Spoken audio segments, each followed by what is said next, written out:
Wait, flashback. All of my business belongs to me. Somebody said, Come on now, church. Mind your business. Mind your business. Come on, friends. Mind your business.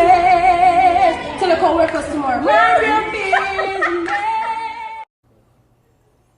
Why be virtuous? That's the question. It's so that you can bear the suffering of life without becoming corrupt. Right? It's practical. It's practical. There's nothing more practical than that. So, unless you want misery, and people do, you know, it's exciting, misery. So. All of my business belongs to me. Mind your business. Mind your business. Come on, friends. Mind your business. Tell the co-workers tomorrow. Mind your business. Oh, hey, sorry. I was just minding my own business. You don't have to worry. Listen, I have a brother that's so worried. He called me the other day. He said, they're about to repossess my car. What must I do? Don't park in front of the house. It's just simple. Don't worry. I mean, maybe God is trying to tell us through our young folks that never again will you ever look at one of my creatures and judge them from without. You would judge them from within. And then when you look at the young folks, I had an old black woman told me the other day, because I'm 70, she's trying to relate with me. She said, you know what? I don't know what's wrong with these youngsters today. When we was their age, we didn't have to lock no doors. You didn't have nothing. Are you serious? I mean, give me a break. I just hope some kind of way when you stop and think about the fear that goes on, and then what job young folks have to do. You know, you hear older folks. Now, I'm 70 years old, so I've been listening to old folks for a long time. And sometimes we have to stop all this craziness that just because you old, you got some kind of wisdom. You can be just as silly at 80 and 90 as you was at 3 years old. Y'all didn't mind y'all business. Don't worry about me. Mind y'all business. Just shut up. Teach the heck up. The problem is the standard for discussion is set by the whites, and a lot of Negroes now don't want to accept that standard anymore. They say we're going to have our own standard. I think that the hookup comes if you can develop a whole new standard where whites and Negroes can have a dialogue. Not either one of those are acceptable anymore. I mean, whites aren't going to accept Negro standards, and Negroes no longer want to be white.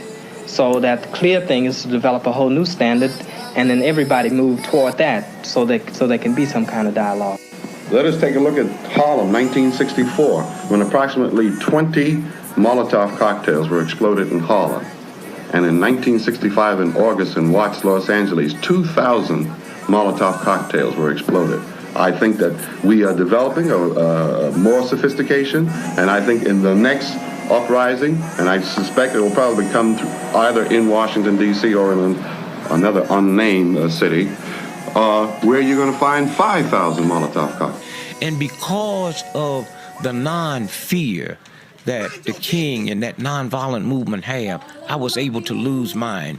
And so when you stop and think, I'm 70 years old. When I was a youngster, we celebrated Negro History Week. Now we celebrate Black Month. Now tell me that's not progress. Because wouldn't you know when they get ready to give us a month, and be that month with all them days missing. I mean, I didn't expect a 31-dayer. But I was like wiped out when they laid February on us, because most blacks that I know, not only do we not like February, we don't even understand it. I mean... But why is it that black people don't own the land where they live? White people own that land. We've never been taught property values. You see, we've never been taught property values. I don't own Harlem, for example. Black people don't own Harlem. So who gives a damn whether Harlem burns down or not? How you gonna tell me to love this property that exploits me every day when the average black man in Harlem works the first Monday, Tuesday, and Wednesday for a landlord? And on Thursday, he's working for Con Edison. And on Friday, he works for himself. And he's got the day off on Saturday, and he buys him a drink of liquor, and the minute he gets drunk, then a white policeman arrests him, takes him in a white court, and takes his money for 2 other weeks, and he goes in debts for the rest. And he goes to a white landlord, goes to a white pawn shop, or else he goes to goes to another white loan shark to keep living on credit to pay off the white man, and he's paying taxes and profits and vacation pay for white people. So the average black man ain't got nothing to lose by anything that he does. And this is what the white man better understand. Nothing from nothing leaves nothing. Simple. That's ABC. Or it's 1, 2, 3, anywhere you go. There's no need asking me why these black people burning down these buildings out here. Hell, they got a positive answer, and people are not as dumb as people would think. With all the brilliant white psychiatrists and psychologists, you've been able to find a damn path to the moon, but you ain't been able to find one goddamn path 1 mile up the street. And maybe you better take time with just all this unique ability to find all these scientific discoveries that you've got to learn how to find your way into men's hearts and the men's minds. Just watch this. Did you see how I minded my business? First, I wanted to be white, you know, because my family was 20 of us, 6 girls and 14 boys. We would make 50 and 60 bales of cotton, gather all that cotton, and we wouldn't have food in the wintertime. So I figured then the white people must be right. But as I got older, I said, no, it's something wrong. And if I ever get a chance, I'm going to do something about it. I'm thinking about in terms of a better and a greater world for all people. And we can't do that by me in one corner doing what I can do to hurt you and you in the other corner doing the same thing. How are you going to tell a child to lie and then tell them one day, never lie to me? And I think a lot of parents, you know, just instill that blackness into their children during that time. I know with us, we were just so black. You know, everything was just so black, black power. You know, our children just knew it backwards and forth. And like in our home, Wednesday night? Friday. Every Friday, my husband gave our children an assignment. They had to learn something about Africa and report on it. And it paid off. It really did. It paid off, you know. And today they really appreciate it. You don't have to go around wearing it on your collar, but it comes out, and you know who you are. You're not ashamed of your identity, and you know who you are. You know, so it really pays off to know who you are and express it whenever it's necessary. You know, or just wear it proudly. You know, whatever race you are. You know, lots of times when I get ready to talk about blackness, I see the expression on black students' faces as if to say, oh, you're going to hurt somebody's feelings. You know, you can't talk about that because you're going to hurt my friend's feelings. And then I have to say, look, you all have changed these expressions on your faces. I said, what I'm about to say or what I'm going to say is not going to hurt such and such a person. You know, he needs to know and you need to know and stop feeling protective of this person. You know, I'm not going to say anything bad. I'm not throwing off on him. I'm trying to teach everybody, you know. So you don't need to feel that way, you know. And it's like you're walking on eggs, you know. But I dismiss that. Don't do that. Don't do that. There's been a lot of talk and a lot of shuffling of papers. But in terms of the plight of the black man in this country, there's been no perceptible change.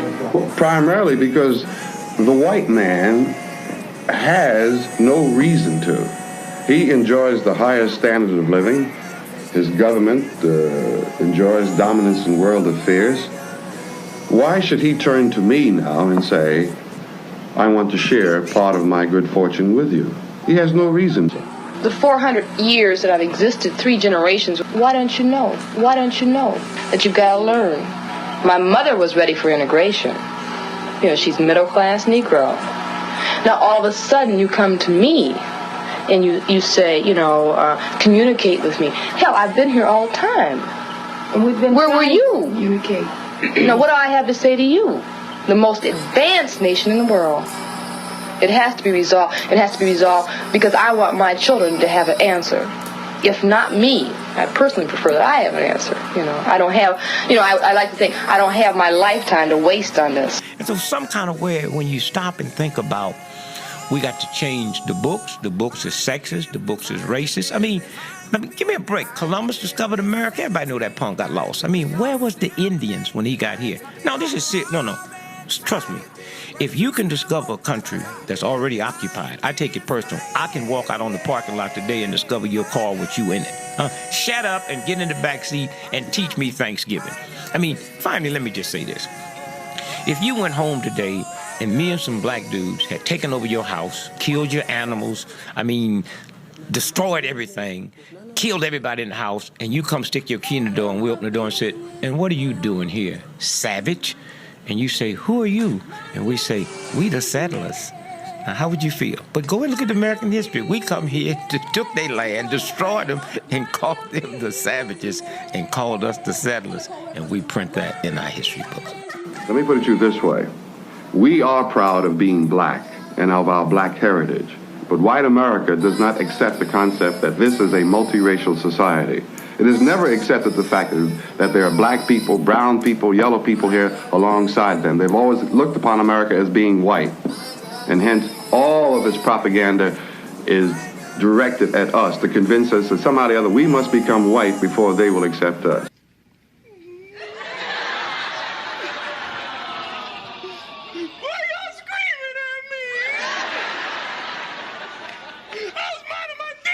I think there's going to be violence, see, because there already has been. I mean, when people try to free themselves, they kill Negroes in the South all the time. The Negro man has been emasculated and destroyed by the fact that every time he stood up, he got just snuffed out right there. So I don't think there's any question but that there's going to be violence and brutality. But my attitude is that the brutality and the violence shouldn't become the reason that you want to be free. But that's a very personal thing, the freedom is. See, the question isn't what is freedom to me, it's what price freedom. Because sometimes the price that you pay for freedom is the very thing that makes you a slave again. That's what I think happened in Russia in 1917. But I know that there's going to be violence. I mean, I think it gets blurred, especially the individual. If I face you violently, see, who knows where that violence began?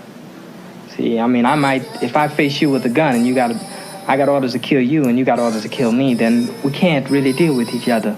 Well, you're a target and I'm a target. So you can't really talk about that. But you can talk about the larger thing, the much more universal thing. The reason that you're there, see, is really not to kill, but to free. So when you stop and think about, just think about this for a minute. I keep asking the black community, what do you mean by black on black crime? And that's why I tell white folks, you got to listen to black folks. Sometimes they be saying stuff that sound good, but they be talking about y'all. For instance, black on black crime. Ask anybody in black community, say, well, we tired of black folk killing black folks. Now, they didn't say they was tired of black folk killing. They say they tired of black folks killing black folks. Then who be left? It's a simple matter. If you go to China today, who do you think is killing Chinese in China? If you go to Italy tomorrow, who do you think killing Italians in Italy? You kill where you live. And if 98% of all white folks that was murdered in America last year was murdered by white folks, if they not talking about white on white crime, why we want to talk about black on black crime? Like I said, you kill where you live. And to all you black folks out there that's worried about black on black crime, join the NAACP, the Urban League, PUSH, SCLC. Get out here with us and work to integrate this country. And I guarantee you, if I'm living in a white suburban neighborhood and my old lady make me mad enough to want to shoot somebody, I'm not going to jump in my car and drive all the way back to the ghetto and shoot you. Trust me. Like I said, you kill where you live. But look at these stats. 98% of all homicides in America is caused by friends or relatives. And 96% of all homicides in America is called from arguments, not breaking and entry. So we don't need more locks on our door. We need locks on our attitude. All right, if you are a man, you keep your word. And now all that the black people in this country are demanding, and even the black people in the whole world are demanding, is that you keep your word. And show us that we're free. For all in this country, well then stick to your word. Or tokenism, we don't want tokenism. Charity. And yet still every time we ask you for something, you give us a little piece. You're playing games with us. We're not children. We're not asking for any favors. All we want is what's ours. And we've listened to Mal and his quotations. We know where we stand. We're not going to ask anymore. Human beings, too much to ask. You're sick. You're definitely sick. Try to pretend that I'm crazy because I want America to be saved? Is it too much to ask you to grant us human dignity? Listen to me when I make an appeal for America. You claim you love America. Look, the next step is full-scale psychological warfare, right? You gotta act like you got this tick, right? Like the Army did this experiment on you, right? That just went terribly wrong. You be like, back up! Back up! Mind your business, that's all. Mind your business. Okay. Back up! Back up! Mind your business, that's all. Just mind your business.